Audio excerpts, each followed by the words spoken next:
Welcome to the Unapologetic Gentlemen. This is episode 2. We're going to get right into it. Something that everyone's want to hear. And debate, we're going to get into the GOAT debate. For anyone that doesn't know what that means, it's the greatest of all time. And we're talking about basketball. So, A.K.A. LeBron James. who you guys got? A.K.A. LeBron James. You got to hear it. Give me some facts, Joey. I mean, I don't know if you want me. I facts. What's his middle name real quick? I want to know. Raymond. For my Latinos. Raymond. LeBron. Okay. Raymond. I just want to make sure people know that. It's just right in front of you. I mean, the things he's doing, the things he's done. Year 17. I mean, the competition that he's played, the teams that he's beat. I mean, this thing. And don't get me wrong, I'm a huge Jordan fan. Always been a Jordan fan. I am in love with Michael Jordan. But I just think what this young man, this grown man, has been able to do over his 17-year career, the expectations that has come with it from day one when he was junior, senior in high school, which is insane. That is a lot of pressure to put on somebody. Done everything right, too, on and off the court. So I mean, 4 championships, 4 MVPs, different teams. Like, he's never been a Batman. This guy is he's leading the charge no matter where he goes. And that's just how I feel about the whole situation. Never had a Hall of Fame coach. I mean, goodness gracious. The guy won championships with Spo, with Lou. Talking about Spo's a great coach, by the way. Spo was cutting up film before he got there. Let's understand great that. coach. Spo's a 2-time champion. He'll be in the Hall of Fame. Spo was cutting up. I don't think there's a 2-time champion coach that isn't in the Hall of Fame. Spo was cutting up film. Do you understand that? Spo was the guy that you said, Started from the bottom, now we here. Spo was the guy that said, yo, go get me some gum. Like, you ain't even ask him. Yo, go get me some gum. Yo, I need a water. Pass me one of those. You got to start from somewhere, right? Yeah, no. Okay, you got to start from somewhere. You was a snotty-nosed kid one day in Syracuse, I completely understand that. But he was given LeBron James. That's what you started with. He started with D-Wade. He started on third base. The man started on third base. It ain't hard to get home if you start on third base, buddy. That ain't hard to get home. He did it with. I have to fact check, but I'm pretty sure. I don't think there's a coach that's won 2 championships that's not in the Hall of Fame. He won't win another one. You want to know why? Because he ain't got LeBron James. Again, Tyrone Lue. Last time you remember Tyrone Lue before LeBron, Iverson was stepping over him. Tyrone Lue just got a job with the Clippers. Great. You want to know why he got a job with the Clippers? Because he won chips with LeBron. So my thing is, when we first decided to talk about this, one of the first things that I had to look at was competition, and Joey mentioned it at the beginning.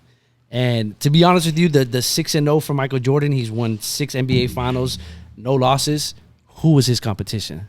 I mean, that's what I looked up. I had to look it up, and honestly, the people that LeBron James has lost to is the Spurs, the Warriors, and the Mavericks. So he lost 2 to the Spurs, 2 to the Warriors. I believe 2 to the Warriors and 1 to the Mavericks. Right? He's 3 out of 9 or something. He lost 6. But I know that the Spurs and the Warriors each had 4 Hall of Famers on those teams that he went up against. Not counting Pop. And they had Greg Popovich. So what team did Jordan go up against that's equivalent to those Spurs and Warriors? I want to know, because you get the ultimate Michael Jordan fan over here. Draymond Green's a Hall of Fame? He's going to be. No, he will be. But should he be? Yeah. He should be. He will Absolutely. be. He will be. Okay. Absolutely. But that's 4 Hall of Famers. So I mean, is he a great player? I'm just asking. Spo gonna be in the Hall of Fame. Should he? Thank you. Yeah, he's gonna be a Hall of Famer. But I mean, is Draymond Green a great player, though? He's not a great player, Okay. but he's just riding coattails. No, he's not riding coattails. Let's he does what he does. He's a great role player at his position. The NBA Hall of Fame. A lot of great role players. Derek Fisher was a great role player. Robert Horry was a great role player. Is he better than Derek Fisher? Yes. Is he better than Robert Horry? Yes. We got to Yes. Robert Horry got 7 of them. I don't care. Is he better than him? I don't know. Who's the better player? Robert Horry with the Rockets? Who's the better player? Robert Horry with the Rockets was a better player than Draymond Green. No, Are you that's serious? wrong. Yeah. Oh, That's wrong. We're gonna That's have wrong. to Google this. No, that's right. We're gonna go off topic. That's gonna have to be a different conversation. Is it my turn? That's gonna be go. I want to hear it, because hold on before you go. The Spurs had Tony Parker, Manu Ginobili, Tim Duncan, and Kawhi Leonard. That's who LeBron had to go up against. And then he also had to go up against Stephen Curry, Klay Thompson, Draymond Green, and then Kevin Durant joined that team. Name me any. Right now, the question to you is. Well, but you're no. Hold on. didn't beat them when Kevin Durant was on the Name. That's what I'm saying, though. Okay. That's why he has L's in the finals. Yeah. Name me teams that Jordan played against as good as those 2 teams, because that's who LeBron lost the most to, is the Spurs and the Warriors. Okay. So name me a team. What team had that much talent? I don't have a team. Is it my turn? Yeah. Okay. Is it my So, I don't have anything bad to say about LeBron. You shouldn't. I Wonderful. don't have anything bad to say about Jordan. You shouldn't.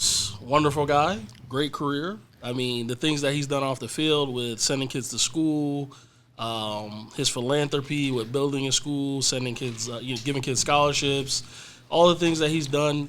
And the reason why I love LeBron mostly is because he went to the top and he took his two best friends to the top with him.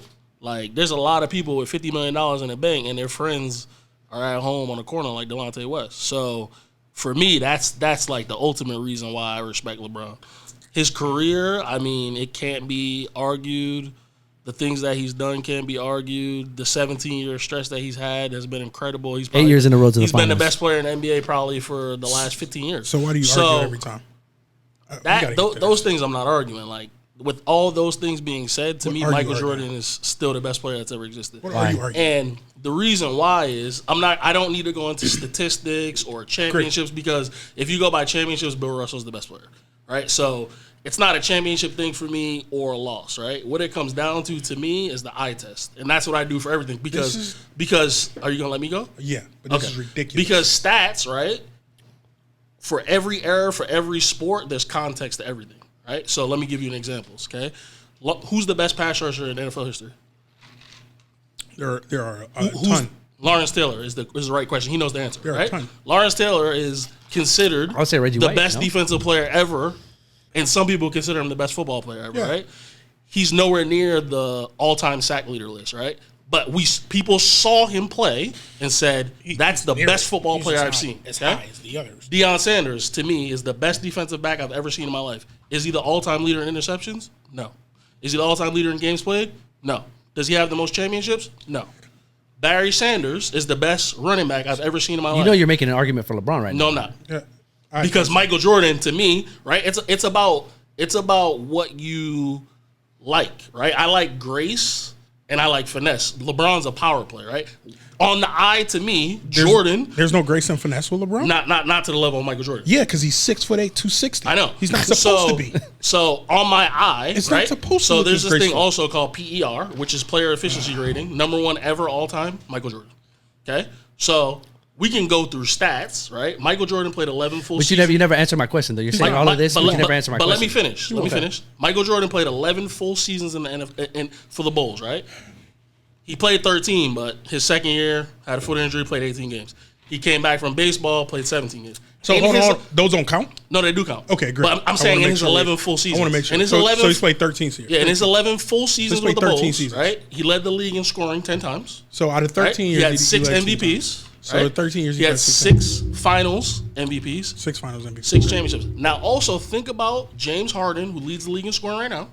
Think about Giannis, who is the defensive player of the year and MVP, and think about LeBron, who is the finals MVP and champion, right? Michael Jordan did that by himself in 1 year. Led the league in scoring, defensive player of the year, MVP, finals MVP, champion. Great. Will we ever see someone else do that? Of course. So to me, right, if people want to have the argument that LeBron had the greatest career, I'm willing to say that he had the greatest career. He's the best all-around player. I'm willing to say that he had the greatest career. But to me, the greatest career, right, and the best player is not the same thing, right? I'm a big soccer fan. But what about best all-around player? I don't That's understand. what I'm saying. Let me If he's the best all-around player, how do you not? I didn't say he was the best all-around player. I said he might have had the best He's not the best career. all-around Is he the player? best all-around player? In your opinion. Is he the best? I'm asking you. No, I don't think so. Who's the Michael better Jordan was a all-around better player? scorer and a better defender. Okay, LeBron was a better passer and a better rebounder. Okay, so who's the better overall but let me player? finish. Let me give you an example. A good soccer example, right? Because we're in this age where like analytics and statistics and blah, blah, blah, blah, blah.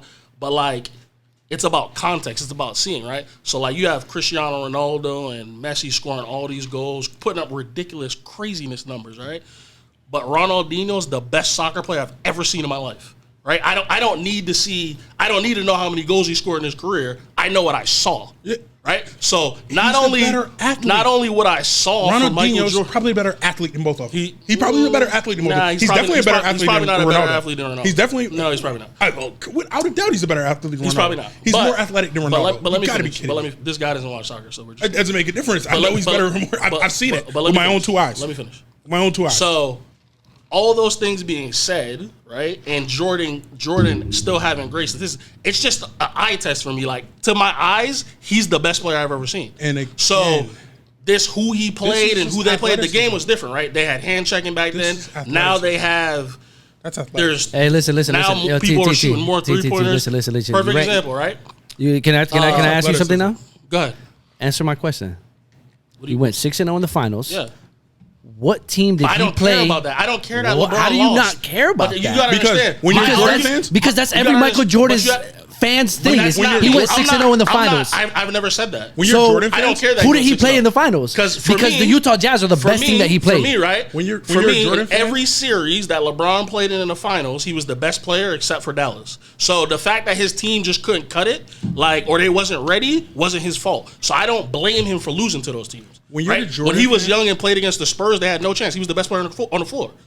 But they had no chance. When you're a Jordan fan, you ignore everything I don't need to ignore Jordan those. did. Now, that was just not on par. And I'm going to tell you ignore it. If he didn't play well, we ignore it. Now, if he didn't win it, the seasons where he didn't win it, they ignore it. Oh, they ignore it. It's just like he didn't beat Larry Bird once. I know. He beat Magic Johnson in the Lakers when Magic was on his way out. There was 13 Larry Bird called him Jesus and sneakers. There was 13 seasons, and he only wanted to talk about. Go look at his average in those series where he got swept by the Celtics. Go look at his average. He didn't win. He went to work. I don't care. You didn't win. This is what it comes down to me for ultimately in the discussion, right? One, the eye test, and two, he played in a final series in which Jason Terry outplayed him. Unforgivable. That's unforgivable on your resume. Unforgivable. Can you if LeBron would have lost the series and went out guns blazing, he lost to Shaq and Penny. Two great players. He lost two great players. He had 3 Hall of Fame players on his team. He lost to Shaq and 3 Hall of Fame players, Hall of Fame coach. He lost to Shaq and Penny. He averaged something ridiculous. Jordan was riding the bus. He was not riding the bus. He was not riding the bus because he came back and he averaged 30 something. Yeah, but he played 17 games. He came back. Did he average 36? But he played 17 games. He averaged 36 because that shows his greatness. 36? Okay, that's why he averaged 36. He averaged 36, and then but nobody said LeBron. I mean, nobody said Jordan wasn't the greatest scorer. How they lose? How they lose? He's the greatest scorer. How they lose the game? But the best overall player, in my opinion, is LeBron James. How they lose the game? No, not my opinion. How they lose the game? How Bulls lose that Magic game? Do you remember? What do you mean how they lost? How did they lose? Jordan turned the ball over in a minute in the last possession. Okay. Do you guys think that this is generational? Let's if we ask an old head, he's going to say Bill Russell or Kareem is the best. Absolutely. Maybe. Right? So just kind of. My father would probably say Kareem Abdul-Jabbar was the best player, or Oscar Robertson, or something like that. But that's the thing. You can't. Here's a better question though. Hold on. Here's a better question though. Did LeBron all the time? Did LeBron pass Kobe? Is Kobe even in that conversation? Kobe's not in a discussion for me. LeBron is. So Kobe is Michael Jordan is out. Is clearly the best player ever. So it's just Michael and LeBron. Kobe's out the picture. Well, it's not Michael and LeBron to me. It's Michael's clearly the best player ever. Whoa! So you don't even think it's debatable? You don't even want to debate right now. You guys want to have but I think that LeBron is clearly the second greatest player ever, ahead of Magic Johnson and Kareem. I think that LeBron and Jordan are 1A. LeBron is Michael Jordan and Magic Johnson had a baby. I just want you guys to know that's LeBron for the James. sake of argument, me and Jolana have been friends since we were 17, and he thinks Michael Jordan's the best player ever, but he just wants to argue. I do. He thinks Melo's better than Wade. Yeah, it's blasphemy. Let's not even get into that. And he is, but we're not going to go there. Also, he thinks that Jim Brown would be Derrick Henry. Jim Brown would be Derrick Henry. The level of disrespect. Jim Brown would be Derrick Henry. It goes back to what you say. The eye test. Yeah. If it's the eye test, Jim Brown running around look just like Derrick Henry did last night when he different training couple nights ago when he flew Josh Norman. Listen, Jim Brown played with 120-pound people. Like you got. And he was the fastest man on the field. And then he played in a segregated NFL. Like they barely had black people. So I mean, don't even give me this. So he's the biggest one out there. Babe Ruth wasn't a great player because he didn't play against Latinos. I'm not going to say that Babe Ruth wasn't a great player, but he did it though. That's a great. But guess what? It. We're gonna have another. But he was a great pitcher and a great hitter. We're gonna have another argument if there were black and Latino players in there. You're gonna sit here and say, "Hey, that guy was good too." Absolutely. Like I don't think Babe Ruth's the greatest player ever. Yeah, but people say that. Would Jordan? I mean, would LeBron be able to play in Jordan's era? Absolutely, because he has the physical. He has the physical gifts to play. And anyone that says that LeBron couldn't listen, you're adjusting to the mentality of the era. LeBron can play tight end in the NFL, so someone can't tell me that he can't handle a slap from Bill Lambert. That's just stupid. LeBron can't play tight end in the NFL. He's 260 pounds. He's 260 pounds. LeBron can't play tight end in the NFL. I'm not saying right now. I'm saying if he decided to go play football, right, when he was a high school football player, if he would have decided, I'm saying he would have probably been an NFL tight end. I'm not saying right now he could do it. I'm saying he was an all-state high school player that, with his gifts, if he would have took football serious. Listen. I know that you are one of the biggest Jordan fans. I know that he didn't even want to have this discussion. Not that I'm one of the biggest. He didn't even want to have this discussion. Hold on. Let me ask this question though. You being one of the biggest Jordan fans and supporters that I know you are, and you go with the facts, you still haven't answered my question. He won't. LeBron played better teams in the Golden State Warriors. That's all I wanted to hear. Absolutely. And the Spurs and Warriors, because that's who he lost to the most. That one Dallas Mavericks loss is a fluke. They shouldn't have lost. His first season that he played the Spurs, I mean, he had Larry Hughes and Boobie Gibson and bro, you always call them All-Stars. Larry Hughes averaged 15. You always call them All-Stars. No, I didn't call them All-Stars. Larry Hughes averaged 15. But did one of them go to All-Star every championship that LeBron won, he had another Hall of Famer because everyone needs help. Yeah, and everyone needs help. All of he made it to all of eight. Jordan's He made it to 8 straight finals, bro. I just wanted to. Yeah. I mean, I don't That's know crazy to me. 8 straight finals is crazy. I said before, 9 out of 10 years in the finals. To me, he took Deladova, put him on his back, and said, "Come here." What do you mean? He just took Caruso. He makes everybody better. He just took Caruso and put him on his back. Caruso looked like the guy that does my AC. You know what separates? You know what separates? He took 3 coaches. LeBron. Shout out to Jared Dudley too for winning that chip. Boston College, Dudley, my man. Class of 2007, baby. You guys played with Dudley, huh? We went to college with Dudley, yeah. Big up, Doug. Check me out. The thing is with LeBron, 9 out of 10 years, man, and he took teams on his back and said, "Teams and coaches. Let me come win you a championship." Teams and coaches. Braun special. Teams and coaches. What separates Braun from Jordan for me is what he just said. Teams and coaches. Is his leadership. No, it's not. It's the leadership. He makes every player around him better. Players. So you're saying he's a better leader than Michael Jordan? I think so. I would. I think so. That's one I've never heard before. No, I think so. I would say that because people fear Jordan. Players fear Jordan that were his teammates because he'll pop you upside your face. But is that leadership or is that fear? Steve Kerr just won and won 2 championships. That's still leadership. It depends. Listen, everyone leads differently. Some people lead differently. But it was a different era. The way you talk to people back then, like even coaches, the way they talk to players back then, you can't talk to coaches now like that. Come on, man. My thing about leadership here is that LeBron's done it with multiple teams, and he's been a leader with multiple teams with different personalities. Like Jordan, yeah, I get it. You've won 6. So is LeBron in the same room as Jordan right now? Of course, absolutely. I think LeBron had the best career ever. I just don't think he was the greatest player. So do you think? Those aren't the same thing. And the reason I'm not coming at Joey because me and Joey are kind of on the same page here. I'm coming at you right now. Do you think that it's debatable now? I don't know, but I think it's debatable. But I think that LeBron is clearly the number 2 best player ever. Again, to me, the greatest career. Wait, let me ask you something. Bron's not even done yet. What would Bron have to do to make it debatable for you? He would have to go back in time and not lose to the Dallas Mavericks. Nothing. That's what he'd have to do. Nothing. So that's unforgivable. So the Mavericks is the only one that you say. Yeah, that's for the other championships. He balled. If you look at them, he was the best player on the court. He averaged 17 a game in the finals. Tell me about... And Jason Terry averaged more. The reason why they lost that finals, right? Chris Bosh and D Wade averaged 20. Bron, if you that's their first year playing together for them, by the way. You know that, right? No, how many first round? That was their first year. That was their first year. A team that you just put. No, but hold on. You guys played team sports. Can you just assemble a group of guys and expect? That's hard. I don't care if people lose. It's the manner, right? If Michael Jordan loses, he's going to go down taking 30 shots. That's the difference. So LeBron, if he would have just gave me his 27, 7, and 7 that he gives me every night, right? In the finals, they would have won.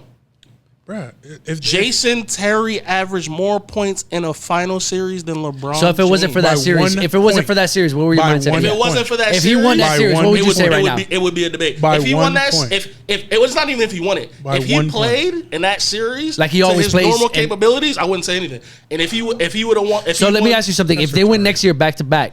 You still don't think it's a debate? If there's no Dallas, I would say no. With everything that happened, if LeBron wins next year, back-to-back championships with the Lakers, you don't think it's a debatable? Someone has to erase my memory like Men in Black. I need you to remember when Jordan was having his first round exits. I need you to remember when Jordan was losing it. When Jordan still averaged 30. When the Pistons, it's the manner in which you do it. It's the manner in which you do it. If you're the only one on the team, and I think the best point that he brought up is that everybody wants to talk about what Jordan has done, but not about what he's lost in. We don't want to talk about him losing. I'll talk about his losses. You want to talk about him losing? Nobody wants to talk about his losses. Because in his losses, he was the best player in the field. When he got swept by, right? I grew up in Boston, right? Loved Larry Bird growing up. When he got swept by the Celtics, Larry Bird said, "That's Jesus in sneakers." You know what Larry Bird? After he gave him 65. I'm gonna tell you what Larry Bird did. He had two other 40 games. Great. 40 point games, and he had a 60-point game. I'm gonna tell you what Larry Bird did. Think about that in this series. I'm gonna tell you what Larry Bird did. It's this thing that they do. The great ones do. Tom Brady's done it before. He's done it to me. You know what they do? They kill you with kindness. All he did was pat him on the ass. I'm gonna tell you this right now. What do you mean Tom Brady did it to you? Tom Brady did it to me. Tom Brady did it to me. Do? This is right here. What he do? This is 2012. We're playing in London. Rams versus Patriots. We're playing in London. Rams versus Patriots. It's a nice sack. I'm balling. 12 tackles for loss, sacks, pressure. He gets up, pats me on the ass. He says, "Jolan, you're having a hell of a game. You're having a hell of a game." The score's 30-3. You think he gives a fuck if I'm having a hell of a game? The score's 30-3. All he did was sun me. All he did was pat him on the head. All he did was pat him on the head. You know what I did? Tom Brady knows my name. Fire. Listen, that's all I did. Tom Brady knows my name. You know what happened? You know what he did? He patted me on the head because he was giving me 45 and 6, and they was shipping us out of here. That's all he was doing. So that's all Bird was doing. 12 tackles. He wanted to slow him down. Bird said, "Listen, he Jesus and sinkers, and you're gonna take this sweep. You're gonna take this 3-game sweep. They had a better team. You're gonna take this 3-game sweep, son. Sweep." They had a better team, and they had 3 Hall of Famers. So the finals that LeBron James lost to, the other teams, not including Dallas, the other teams had a better team. Absolutely. Right? Oh, okay. But I'm not. But okay. So it's okay. It's okay to lose if the other. Okay. It's okay to lose when you play up to your capabilities. When you're not the reason you lost. He also didn't hit that game winning shot, which would have been a game winning shot. Jordan didn't. Jordan didn't hit that. Would have been a game winning shot. So that's why they got swept. So we ain't gonna see another one because Jordan couldn't make a shot. Can't make one. But he made 60. He scored 65. The thing is with me, LeBron James' career is not over yet, man. That man still got like 5 years in him. It's not over. He got like 5 years. How many years do you think he got? I fully expect him to win the championship next year. He got like 5 easily. He probably has 2 more as the best player in the NBA. Yes, he doesn't have 5 as the best player because he's a point guard now. So now he's gonna let Anthony Davis do his thing. But I think he has 2 more years to have the same type of influence. And then when his son comes into the league, he'll probably chill out, get back. He'll probably have 5 Hey, let me tell you something. then. That's going to be dope to see father-son play in the NBA. That's pretty dope. Absolutely. That's pretty dope. That man going to be too old to be. It's not even going to be. It don't matter. But he's still going to play. Is that going to be the first father-son duo to ever make it, like play in the same time? Possibly. In basketball? Yeah. Possibly. Maybe. I think so. What else you got for us, T? That man spends $2 million a year on his body, man. He's gonna be all right. That doesn't mean a difference. He'd be a shell of himself. So I think we won this one, right? I think at 40 years old, Bron can still average 20. I think Jordan fans, I'm sorry. 40 years old, Bron he let you down. 20.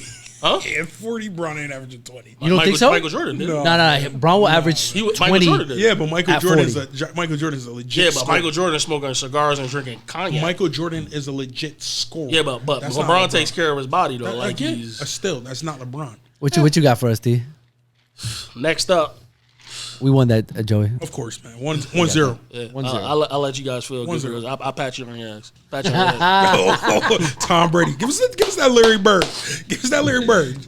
You guys are. The next question from our social media followers is: should college athletes be paid? Now, when we say this and we address this, we mean college athletes.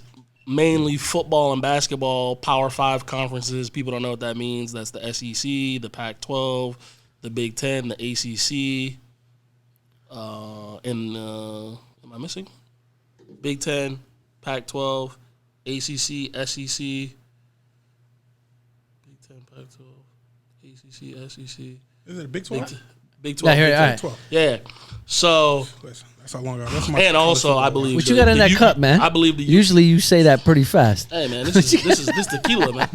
We living good right now. It's tequila. Shout out to our marketing director, Playing Polo.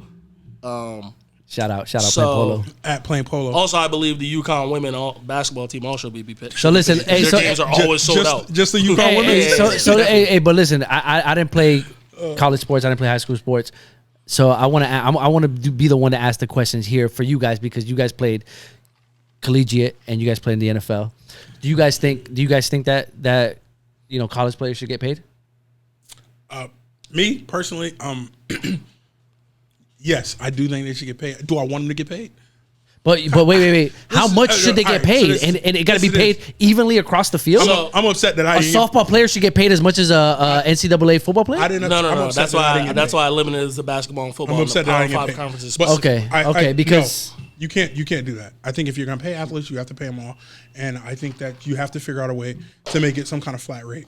If you are on scholarship, if you are competing But you can't pay them all because every every program doesn't make money. Then we can't pay it. Then we can't pay any of them. We have to figure again. Every program doesn't make money, but there's a reason why there's a Power 5, and those are the people that go to the BCS playoffs. What I'm saying, if you are in the Power 5, I don't care what sport you play, you should be getting paid.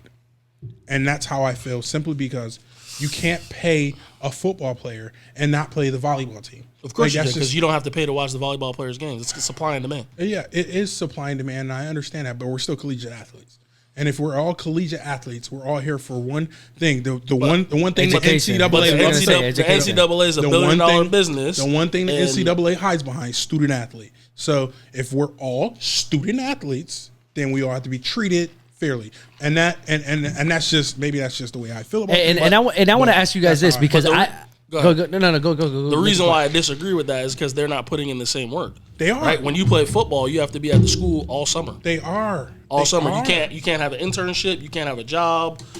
Hey, no, you can. You get this thing where they look at you and they say, this is not mandatory, but it's mandatory.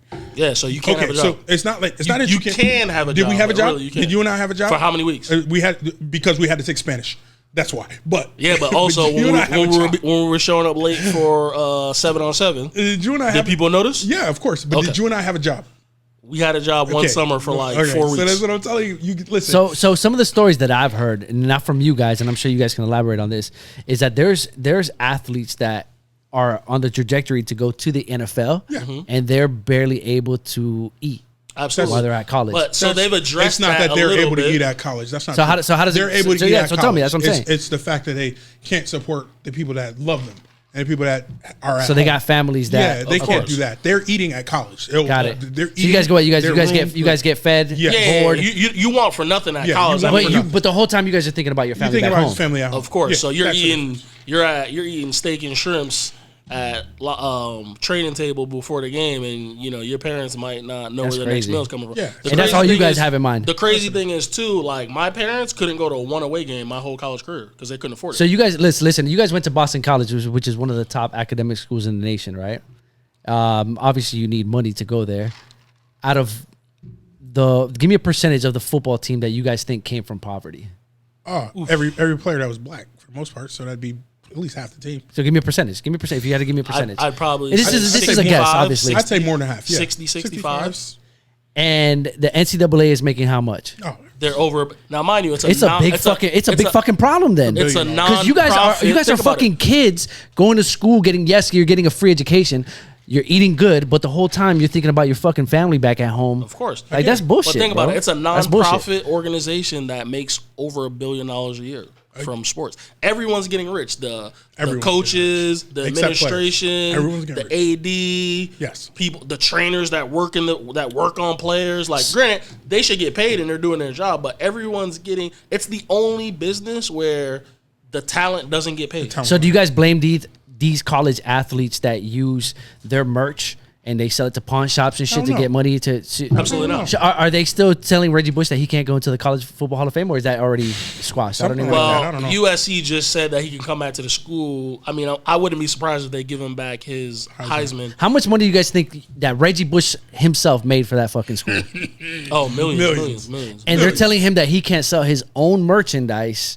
That's insane. So now there's a name and likeness. He got a card and everything. I read a little bit about it. Now the name and likeness thing is happening, so we're gonna see how that works. But I can't remember what year it was, but I got paid for the NCAA suit that the O'Bannon brothers brought. Am I allowed to ask you guys if you guys ever got offered money? No. I don't recall again.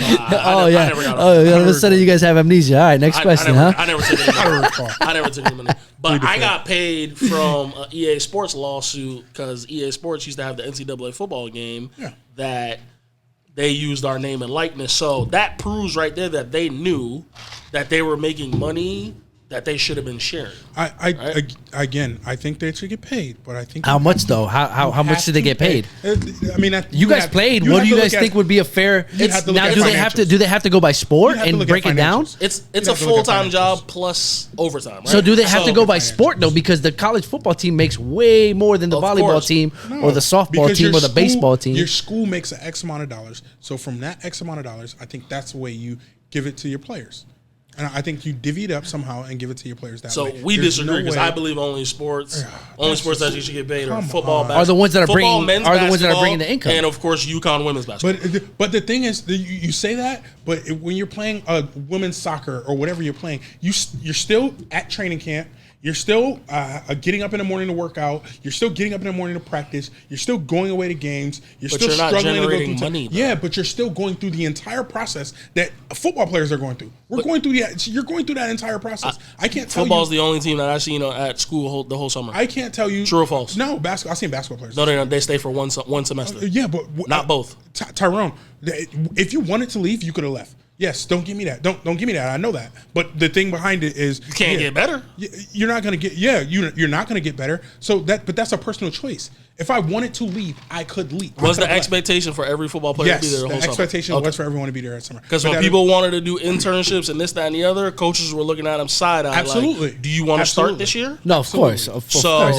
You could stay or you can go, but if you leave, you ain't playing. Okay, it's voluntarily mandatory. So then do this. Pay them in the summer. Pay all the players in the summer. That's the only time you're at an unfair advantage. It's the only time you're on the campus and no one else is. Pay your during the summer. What's a fair amount? What's a fair amount to pay these players? Whatever the amount the school gets. That's hard. I'm up for multiple things, right? I'm up for them getting a stipend. I'm also up for people being paid some sort of bonus when they graduate. Like, there's ways that you can incentivize players because I don't want to remove the educational part, right? Because BC changed my life in terms of the way I think, the way I see things. So, like, I don't want to downplay the experience that I was offered because of the scholarship, right? Because I'm very appreciative and very fortunate to have gone to the school, right? I don't want to undermine that part because that part gets left out. I appreciate the education. And listen, for people that don't know, what do you mean by that? Like, where you come from? People don't know where you come from. So, like, where do you come from, and what did BC do as a college athlete that opened up your eyes? I mean, I just came from more of a lower class, working class community where a lot of the things that you seen at BC and the people that you interacted with, like, you just didn't see at home. Like, I was friends with, the son of the CEO of BET, or that's crazy. Stuff that people from your neighborhood aren't exposed to. Exactly. So it definitely opens your, like, it's going to change you for sure, 100%, and it'll change you for the better. Yeah. I was definitely more closed-minded, more arrogant. Like, it definitely matures you as a man, as a woman, as a person. So, like, I don't want to downplay the experience because my best friends in life I went to school with, right? So, but the money that's being made, and you see people like Nick Saban, I don't know, he's making $10, $11 million a year. Like, don't get me wrong. What he's done, he's worth it. But you're not going to tell me those players shouldn't be getting paid. Right. They should be getting paid. So I know Mike Krzyzewski's doing something where me and you had a conversation about it. What was it that he's doing as far as, like, trying to get the NCAA out of it and do a thing with the conference or something like that? That's I mean, they lightly talked about it in terms of, like, having, like, a basketball tournament with the Big Five. Because how are you going to get the NCAA to not want to keep digging their hand in the money? Oh, they're always yeah. Like, but the thing is, too, like, what people don't, the coaches want the players to get paid. Like, coaches want, like, when they were giving us stipends and things like that. Should star players get paid more than bench players? Well, but that comes with the name and likeness. That I don't agree with. That comes with the name and likeness. That has to come into consideration. Right? If you're the star, like, I remember when we went to a charity event with the Patriots, right? And we were talking to some of the Patriots guys, and they got paid for the charity event. We were just there signing autographs for free. Yeah. Right? So that's the difference. Like, the name and likeness part, where the star players on the team should be able to get some sort of revenue from how do you not agree with that, or though? something like that? Because I don't think that. I think when you're on campus, you all treat it fairly. But a star player brings in more revenue than a player that's on the bench, though. A star player doesn't bring in more revenue. Of course they do. The team brings in more revenue. No. The team brings in more revenue. I mean, it's different with basketball. With basketball and football, because I definitely think, like, Zion last year, like, had craziness going on. Zion had craziness going on, but guess what? But it's still Duke. Guess what? It's still Duke. That place is gonna be Duke. packed regardless. It doesn't matter if Zion there or not, and that's why I say that. And then also to keep the fairness with the players, amongst teams, amongst a school. So if a Zion Williamson jersey at Duke is selling out more than any other jersey, you don't think he should get a bigger cut? No, I think Zion Williamson should get whatever. I don't think he should be able to get a big. but I think that Zion should be able to go to, if a car dealership wants Zion to do a shoe, he should be able to take that. He should be able to get that money. Absolutely. You don't think he should be able to do 100%. that if they reach out to him individually and say, "Hey, we want your name and your likeness"? The name, image, and likeness. I get it, but I don't think he should be able to do that either. Why? Because again, it creates this division between team, players, people, campus-wise. Why? If you were getting it, I wouldn't be jealous. I'd be asking you to borrow a little bit of money. Yeah, don't get me wrong. And we all be like, "Yo, we going to pop bottles on your dime today?" What are we doing? But that's the other stuff. You just made 10 racks off that car dealership. Let's go. Let's go. Let's go make it happen. Let's go to the mall. Of course. We all eat. Of course, we all eat. But again, I just don't think that's good for what we're doing in terms of student athlete and college. I think that they all should be paid. Everybody should be paid. But you should be paid a certain me amount. personally, I think there should be some fair. kind of tier system. Keep it fair. No. Where if your likeness and your name brings in some type of revenue or a type of revenue, you should get paid a percentage more than I don't think there should be player. a tier. I think that there should be a standard stipend that's given. Not nothing. So you think a star player should get the same stipend as a bench player? Star player should be able to benefit from their name, image, and likeness. Got it. Which is what they're going for right now, though. That's absolutely. So if you're the star quarterback, they're leaning towards that. He don't like that. Stupid. They want you to do some signing. You think the camaraderie of the team is going to go down? I think I absolutely. I mean, there's always going to be jealousy, but because that makes sense. And your college players, you know why it makes sense? Because let's say a star player in college, right? They're 18, 19 years old. The star player pulls up in some Yeezys, and you rocking some bullshit. We're not even talking about no Yeezys at this level. At the level you guys are talking about, you're talking about him pulling up in a Benz. Yeah. Like it's completely different. We're not even talking about some $300 sneakers. Who cares? We can all get $300 sneakers. But I'm going to ask him where are we going? Like that's a different ball game. Dinner's on you tonight. You pulling up in the hoopty. He pulling up in the Benz. They're pulling up in a Benz. I wasn't pulling up in nothing. And then he's switching up in another Benz. And it's a rotational thing. This is not like, he grabbing a Range Rover next week. But see, But you don't think he earned it for being that star player? No, because we're all in this. We're all on a team together. We're all playing together. We're all doing this thing together. I'm not saying that you aren't the star player. Of course you are. Yes, without a doubt. And I'm not saying you don't deserve money. You should deserve money, but it should be capped in your likeness to move to a place where you're doing car dealerships, commercials in the city. Like that's ridiculous. And these places where you are in like Lexington, Kentucky, you got to be kidding me.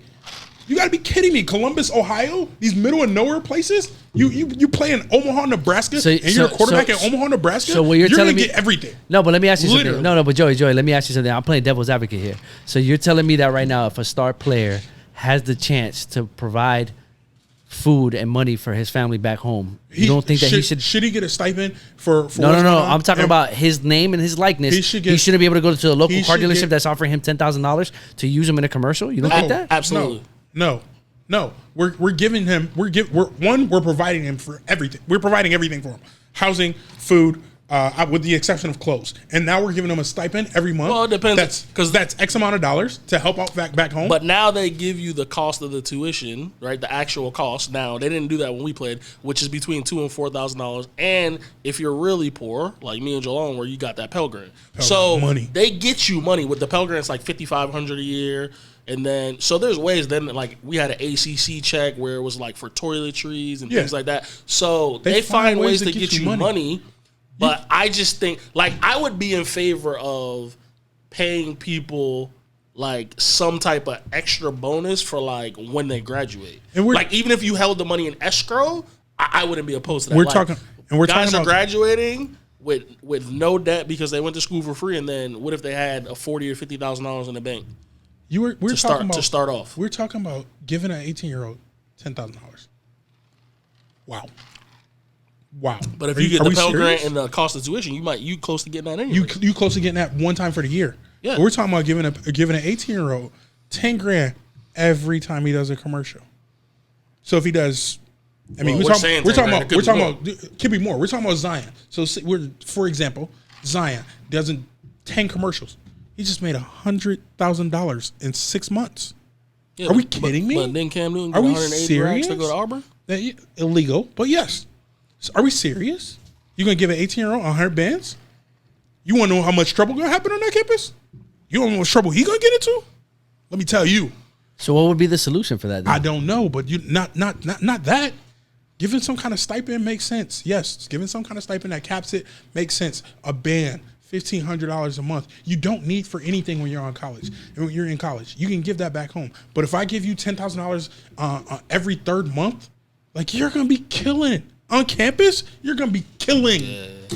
You're gonna be. You know what you're gonna do on Saturday nights? That's why Saturdays and Sunday nights. I would prefer it to be an escrow for you. That's to a good point, though. That's a good point, though. For to incentivize people to graduate, because obviously there's a very low percentage of people who are going to go play.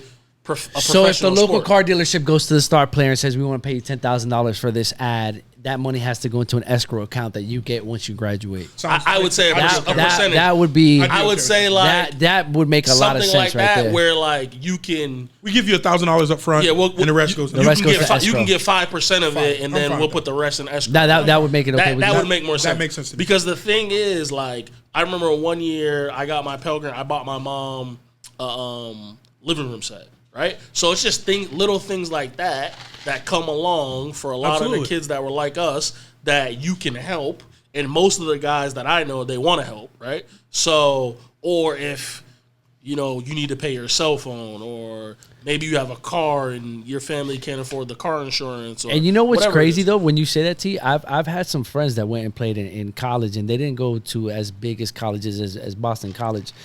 And they've told me, they're like, bro, what's crazy is that you have these colleges recruiting you and you're going there and you're getting that, free tuition. And I've had a lot of guys that I went to high school with that went to go play college ball. And they say, bro, the whole time, like you guys said, that 65% of those student athletes come from poverty. Yeah.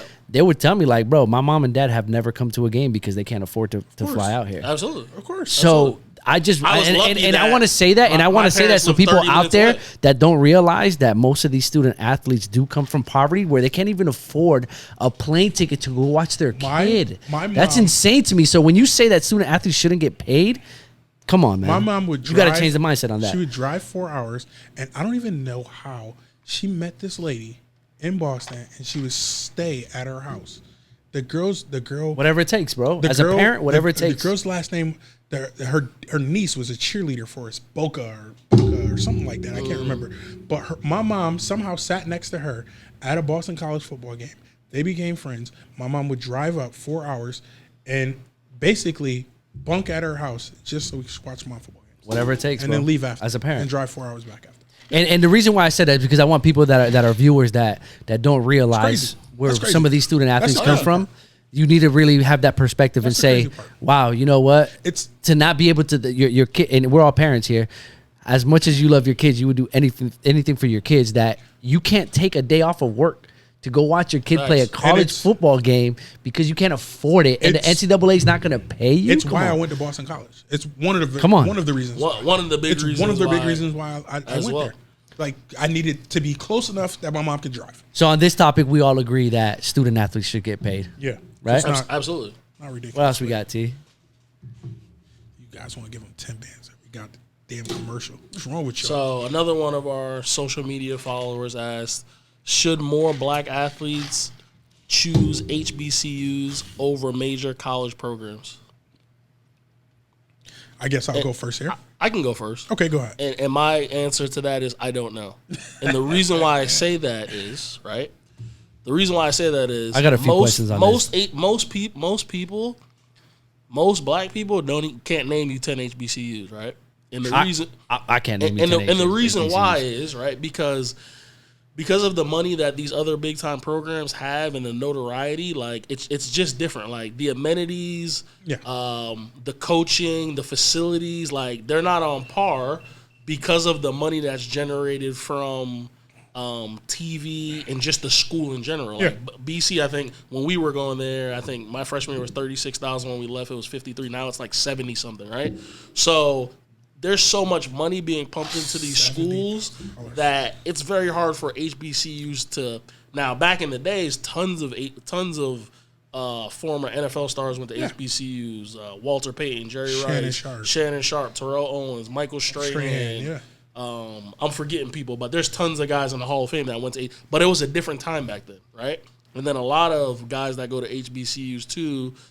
In the past, it was because they had Prop 48, which if you don't qualify for the NCAA through your grade point average and your SAT or ACT, you could get into those schools and still go to college. So it's just the landscape is so different, and the money's so different. Now I do agree that if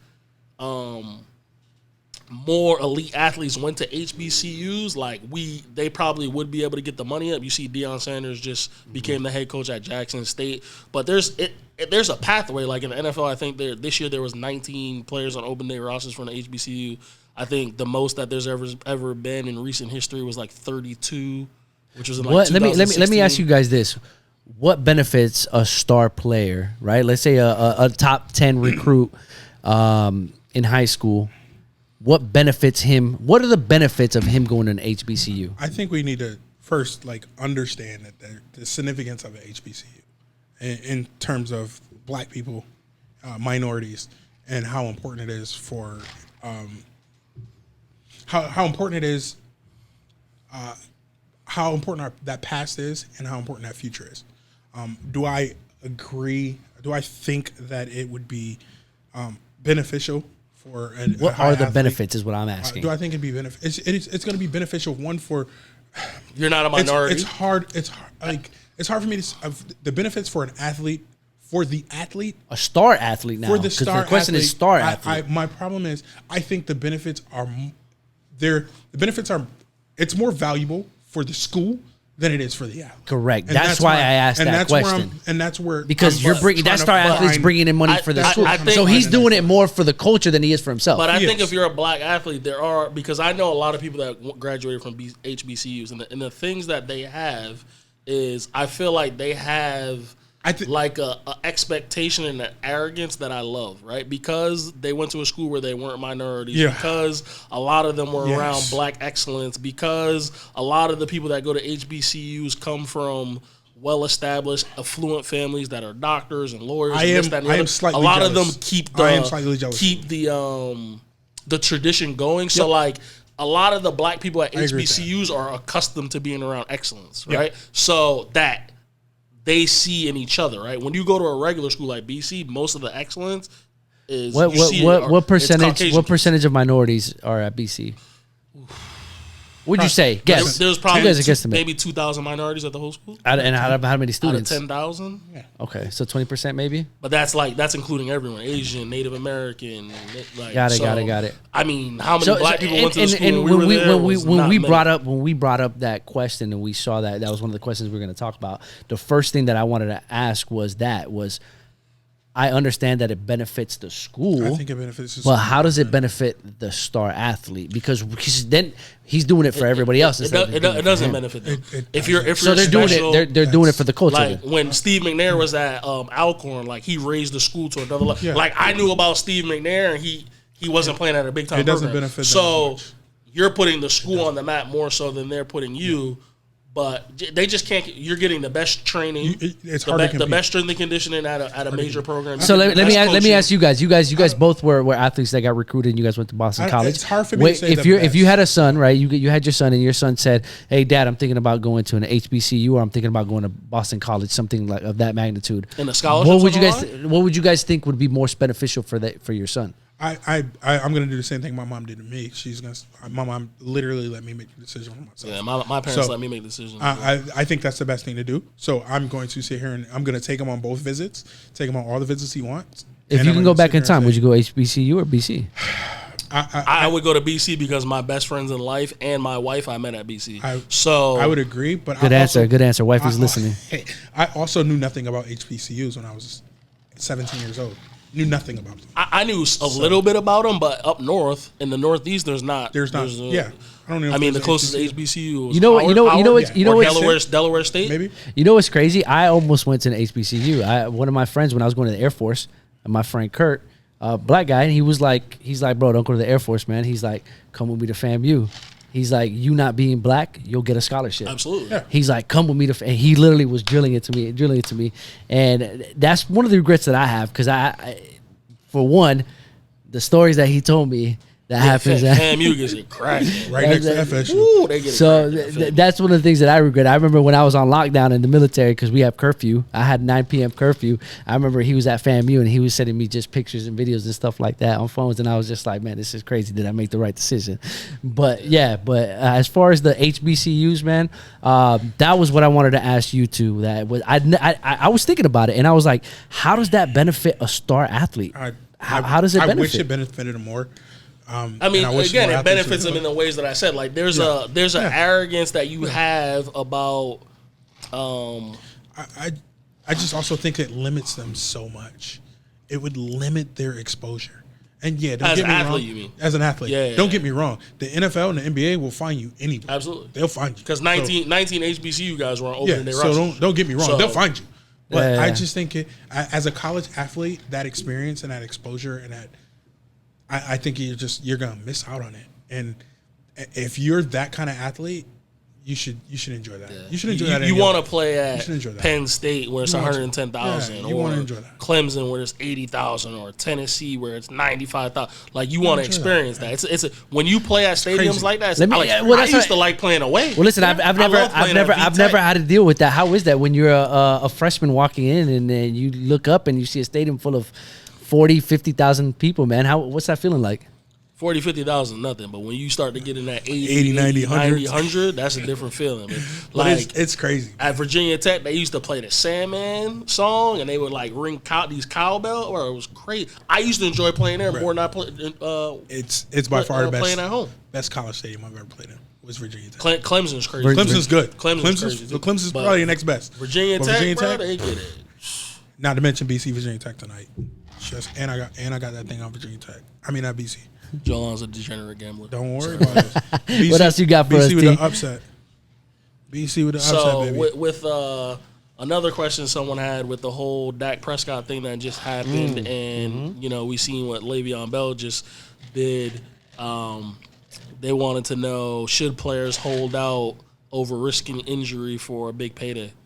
I mean, big payday. Dak Prescott was offered what, over $30 million for 5 years? He was offered $8 million guaranteed, I think. That's a tough one right there, man. If you're willing, hindsight. If you're willing to turn down that money, you're willing to play on that 35 or whatever it was. How much money do you guys think? 31.7. How much money do you guys think he lost with that breaking that ankle?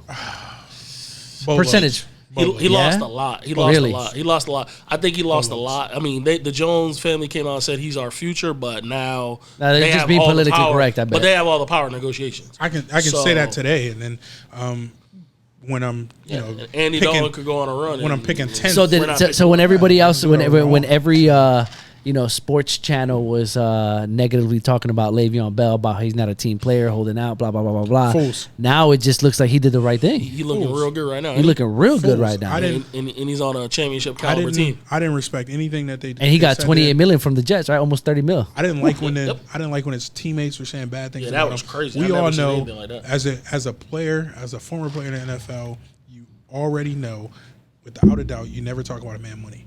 Correct. Never talk about a man money. That's not NFL. That's life. Period. His old lineman was throwing him under the bus. Yeah, they know better than that. They all knew better than that. And he did what was best for him. He did what was best for his family. And in the end, I mean, obviously it didn't work out with the Jets in terms of him being there, but financially. So I'll ask you guys this. So you guys played in the NFL. That's life-changing. Your quarterback. Your quarterback holds out because he doesn't have now the team offered him $31+ million a year over 5 years. Your quarterback holds out and doesn't play for the season. Are you upset with him, or are you like, hey, he's doing what he got to do? What's your thought on that? Because you're a player that wants to win a championship. Again, you're a player that wants to win a championship, but again, your thing is you leave everybody's money out of it. And if someone doesn't want to be there, I can't be there. You hold that against them. You hold that against them as a player. Smith held out for 3 or 4 games one of the years they won a Super Bowl, and they were like, they started off 1-2 or 1-3. And then he came back, they paid him. Now they didn't pay him what he wanted, but they had a compromise. He came back, balled, and they won the Super Bowl. If Dak loses, but that's what I'm saying. If he loses an absorbent amount to where other players are like, Whoa, shit! I might need to hold out. You think players are going to start to hold out more because of that? Everybody, people have been thinking about holding out all the time. I mean, no, but because of that recent, that's right now is in the forefront of everybody's mind. That's always been that scenario. So you always hold out, and you're thinking, if I play in this franchise tag, if I get hurt, this is what's going to happen. Yep. So that's always been the scenario. So no, that's not the case. What they've done is the CBA, they figured out a way in the CBA to tag you and take your money. So that's why a lot of guys multiple times. Yeah. So that's why a lot of guys don't have. Dak's probably going to get tagged for $37 million next year. Yeah. So most likely, they figured it. They just contractually, they played around with the CBA to extend your franchise tag, to fine you like $40,000 every day you miss, like something ridiculous. And I'm making that number up. It's high, but it's something ridiculous like that. So like, yeah, if I'm holding out and I'm getting fined last year.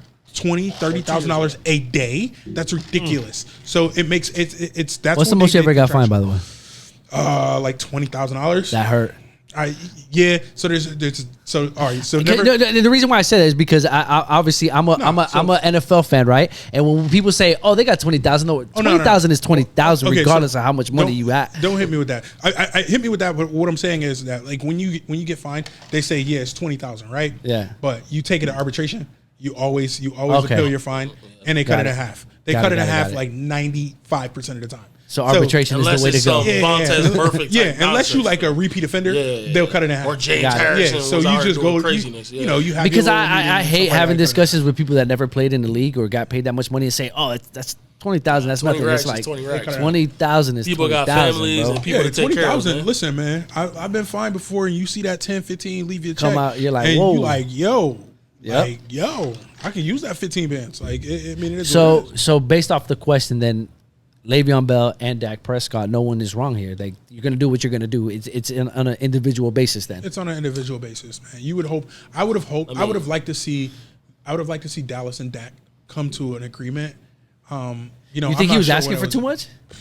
I think he was asking for what the market is going to look like. Yeah. Also, he wanted a 4-year deal. They wanted a 5-year deal. So he would have took the $108 million guaranteed. I think it was like $36 or $37 million per year. But he wanted 4 years because he wanted to re-up. You want to get back to you want to get back to the table. So if Dak Prescott was white, Jerry Jones paying that?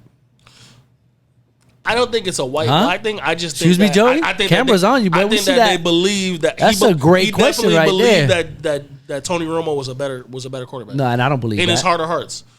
You think Jerry believed that Tony Romo was a better player? Absolutely, 100%. I think Jerry believed that. The only reason why. But let's not make it about Tony Romo. I want to know if. But that's what it comes down to. Because they literally they don't think he's a superstar quarterback. They think he's a quarterback that can run a frick. They've had some terrible quarterbacks before Tony Romo, so I don't believe that they think he's a superstar.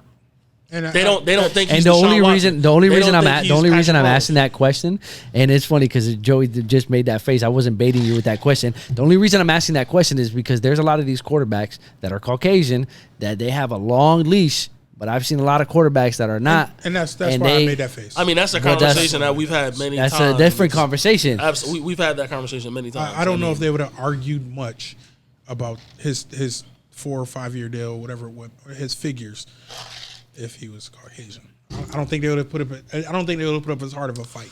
But at the end of the day, I think Tony Romo was a better quarterback than I think Tony Romo was a better quarterback. So really? I don't think Dak is 100%. I mean, because you have more of a sample size. I think that I just think Tony Romo was a better when I watched them play, Tony Romo was a better quarterback. Dak was asking for too much money. Honestly, I do believe Dak was asking for too much money. He's not a $40 million. Am I mad that he's asking for that much money? Of course not. Absolutely not. He's the next man up.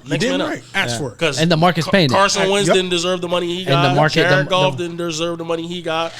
It's hard to say Jared Goff didn't deserve that money. Jared Goff has been winning. He has been winning. This guy's a Rams. Is Dak Prescott better than Wentz and Jared Goff? Jimmy Garoppolo played 7 games. He didn't deserve that money. I don't think Jimmy deserved it. So, that's the thing. You don't necessarily always get what you deserve. In the quarterback market, you got to pay. You got to pay. You got to pay for that. You got to pay for it. That's exactly. But I don't believe that he was the better player than Tony Romo. No. So I guess like the question says, should a player hold out to get paid, or should they just play it out? I mean, I think it depends on your circumstances. If you're willing to forego a year's salary like Le'Veon Bell was, absolutely. He can afford it though. There's some players in the league, like you guys said, he got tagged before. Yeah, he got so he tagged had 14 million in the bank. there's some players that can afford it. Yeah, it depends on they if you gotta can afford it. play. Well, when you get to the point where like you looking at them type of numbers and franchise, you can afford it. Okay. You can afford it. Yeah, because you get franchised at what, the top 5 on your position? Yeah, position, or something like that. top 5% of your position. So, you guys think a player's agent is kind of like hinting to them to like they rather them hold out or they rather them sign a deal? The agent want the big time money. They don't necessarily want the franchise, but I mean, no, they should get rid of the franchise. That's the worst thing to happen. They'll never get rid of it. They'll never get rid of it. Oh, because it benefits the owners and the team. But see, also, like, why would they get rid of that? The thing with Le'Veon Bell, right, is it's a perception thing, right? Because Julio Jones go back to the table and get $2-3 million, $4 million every year, and no one ever says anything because he has a great relationship with the ownership. Yep. Like every year, he's like, "Yo, I'm gonna need like $3 or $4 million to get back up to where these other receivers at." Appreciate you. Got it. But it never hits the news. But so the NFL is like corporate America. Get a relationship with your manager. Get in good with the boss. But I also think that Le'Veon was tripping. Le'Veon wanted. He was tripping. Him and Antonio Brown was a crazy figure in terms of him being a receiver. He wanted to be paid like a receiver. Yeah, I believe. he was tripping. He had the receiver numbers though, didn't he? Yeah, but it doesn't matter. He did. But guess what? You don't play receiver. Yeah. Because Alvin Kamara had them type of numbers and they paid him as a running back. Yeah, you don't see you're not getting the number one corner on you. So that's a different question. Then running backs are underpaid nowadays because they're using. Yeah, they're undervalued. They're undervalued.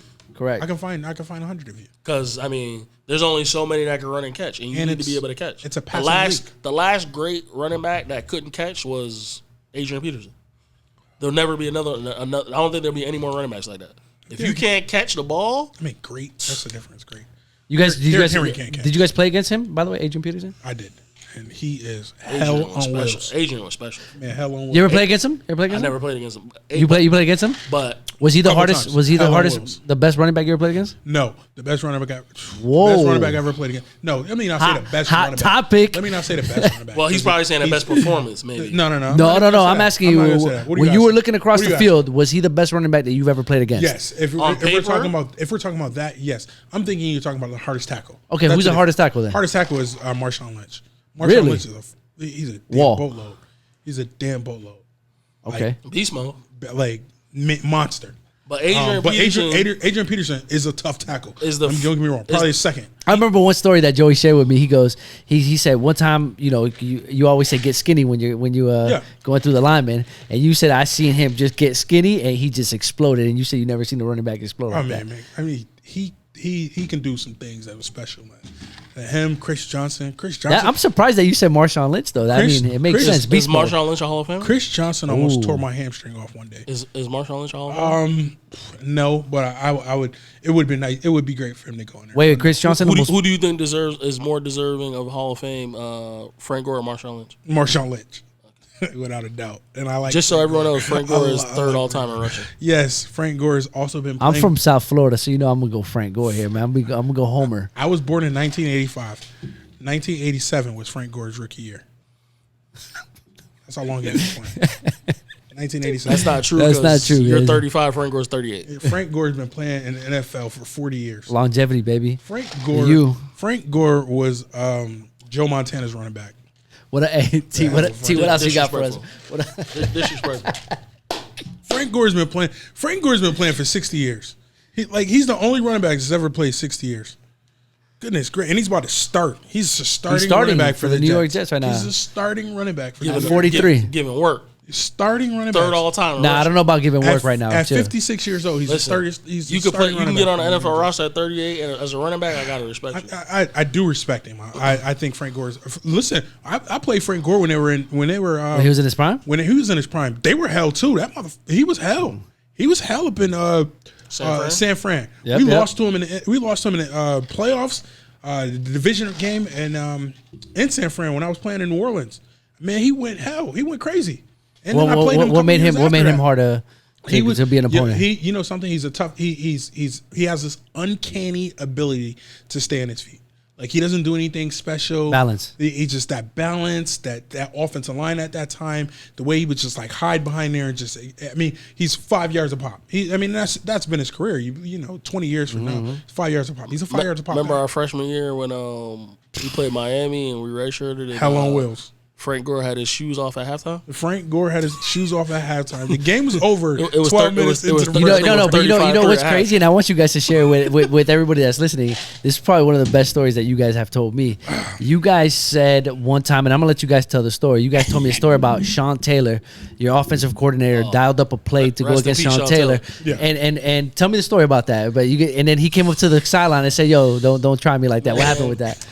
So you guys were freshmen. Man, we were freshmen. Like this was back when Miami was great. Y'all terrible. It was 2000. But this was coming back though. We're coming back. This was their last. Miami's coming back. Their last great year. They had shout out to the U, DJ Frank Gore, DJ Williams, Vilma. Jonathan Vilma, Vince Wilfork, Shockey. Baraka Atkins. And you guys told me this story, which is awesome. Shockey. I want you guys to share that. Kellen Winslow was telling it. They Yeah, had but Shockey was on the team. Sonoris Moss, I'm just naming all my boys. Roscoe Parrish, Kelly Jennings, Antra Roll. Best football team ever assembled in college football, my opinion. And Miami, 99 through 2003, best talent ever. Yeah, okay. I'm not being a homer. I'm being serious. They went from Edgerrin James to Clinton Portis, Hall of Famers all across the board. Willis McGahee to Frank Gore was crazy. They had Bubba Franks. So but real quick, tell me that story about Sean Taylor, bro. You guys told me you guys were freshmen. This was back when they had we were young, we were freshmen, so we like that was, I think that was the only game my dad came to that year because he's like you ain't playing, I ain't going to game, but he's like, give me that ticket from Miami. It was a night game. It was a night game, right? So they was like, I think they was number 1 or number 2 in the country at the time. It's crazy because I probably watched it. They had and no trip. The year before we almost beat them.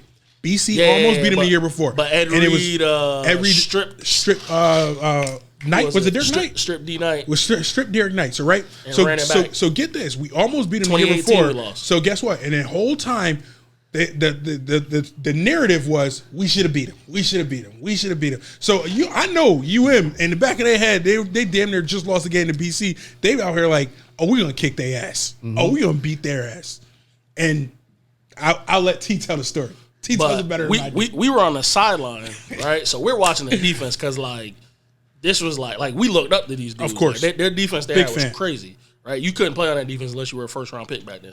So they ran like a post corner route near the sideline, right? And I swear to God, Sean Taylor could have picked this ball off, right?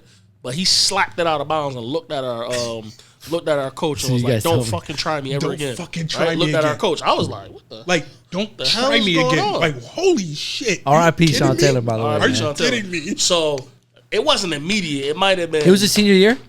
This was his junior year. Junior. So it was his last year. As a junior, he got that much confidence. It was his last year. Man, they had the two-tone orange and green visor. Bro, they were stunting out there. They went to work. So maybe it was the second quarter. We ran that similar post corner route on the other side of the field. He picked that thing off and high step. Gone. 60 yards, touchdown. Gone. I looked at Joey. I said, whew. Bro. So this man's different. They went in at halftime. I think the score was like 35-3 or 35-7 or something like that, right? When they came out, they starters didn't have shoes on. Done. They slides. They knew they were done. No, they were walking with. They had the McDavid ankle bracelet on with their socks. Game over, son. Like they were done. So let me ask you something. That you guys coming from freshmen, from seniors in high school, and you guys are top talent because you obviously went to Boston College. How did you guys feel when you seen that game happen and Sean Taylor just talked to you guys as coach like that? Were you guys like, oh shit, this is a different league? Trip out. We all made a pact. That freshman class right there. That we'd never let that shit happen. Oh, that's dope. In our last game at BC, we beat Miami 38-3. We beat the brakes off. And I think that was the next time we played them. How good did that feel? We didn't play them. Nope. We played them one more time at UM and we lost. We lost. We played one time at UM. You didn't play that game. You were hurt. You were injured. Leave me alone. I remember. But nonetheless, we lost 17-14. We made a pact. Kid you in not, the old stadium, the old Orange Bowl. That freshman class made a pact that we weren't gonna be. We were not gonna be the ones out here getting our ass whooped like that. And come our junior, senior year, we damn sure wasn't the ones out there getting our ass work whooped. on him. That's crazy. That's one of my favorite stories that you guys have told me, and that's why I wanted you guys to share it. Them boys were hell. They were hell. That's definitely one of the stories that I told people. I said, man, I got to get these guys to share it because Sean Taylor, obviously, and it's funny because my brother's a little bit younger than me, and I was talking to him about it yesterday, and I said, man, they told me this story about Sean Taylor, and he was like, Sean Taylor, and I'm like, man, you don't know who Sean Taylor is? Bro. But my brother's like 5 years younger than me, and Sean Taylor passed away. So my coordinator at in New Orleans and in St. Louis was Sean Taylor's defensive coordinator with the Redskins. So he drafted him. So I would talk to him about Sean Taylor and all the time, and he loved Sean Taylor. He just says like everything was great about him. He the work ethic. If his life didn't end like that, Hall of Famer. Oh, absolutely, absolutely. He was one of the 3 best college players I ever seen. Absolutely. Like when I was in college, it was him, Pac-Man, and D'Angelo Hall. Yeah. Did work on us. Man, he tells all kind of cool. They all happen to be defensive backs, but those were the 3 best college players I saw. So moving on, we got one more. Last question, right? Last question that one of our followers have, and they ask,